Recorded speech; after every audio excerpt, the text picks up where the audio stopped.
প্রণব মাধবতী, আমি তোমার উদ্দেশ্য বলছি। তোমার দাদা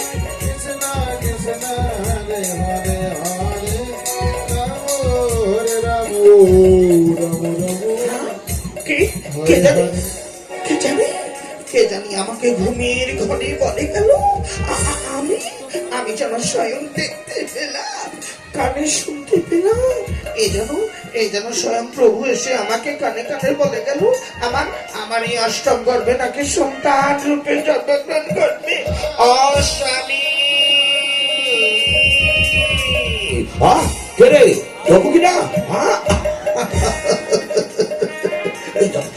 কি হয়েছে তোমার? এখানে বলবে কেমন তোমার আনন্দ ভাব, আর মুখখানে কেমন হাসি, আর এখন মুখটা কালো করে বসে রয়েছো। কথা বলছো না কেন? কি হয়েছে বলো না। স্বামী, তুমি এসেছো, আমার প্রণাম তোমার চরণে। আচ্ছা আচ্ছা, বেশ শুনতে থাকো, ধন্য হও।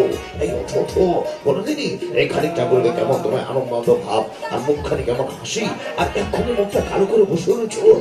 কথা বলছো না কেন? কি হয়েছে বলো না। স্বামী শুনবে, এই দেখো না গো, তোমার অবর্তমানে না আমি একটুখানি আলোচনা ঘুমিয়েছিলাম। ঘুমাইছো তো কি হয়েছে? মানুষ ঘুমাসলে ঘুমাবে না?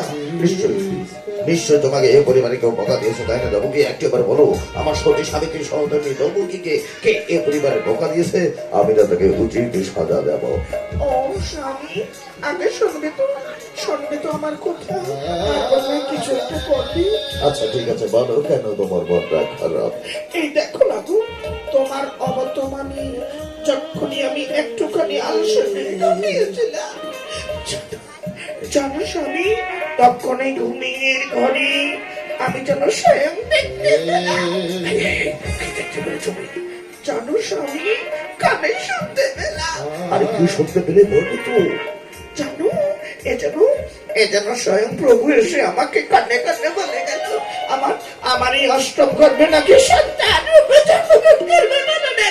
কি করি? আসলে তবে কি তুমি একটা পাগলি, শেষে আমাকেও পাগল বানাবে তুমি।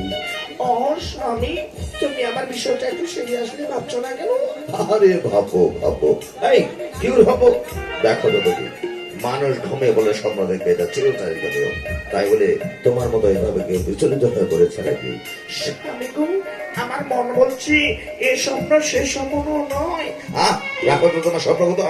তাই শোনো, তোমাকে একাকী গৃহে রেখে আমি খানিকটা বাইরে কিসে চলে গিয়েছিলাম, সেটা কি তুমি জানো? কি জানি, তুমি আমাকে বলে গিয়েছিলে নাকি? কেন বলে যায়নি জানো? কেন গো? তোমাকে না একটা সারপ্রাইজ দেবো বলে।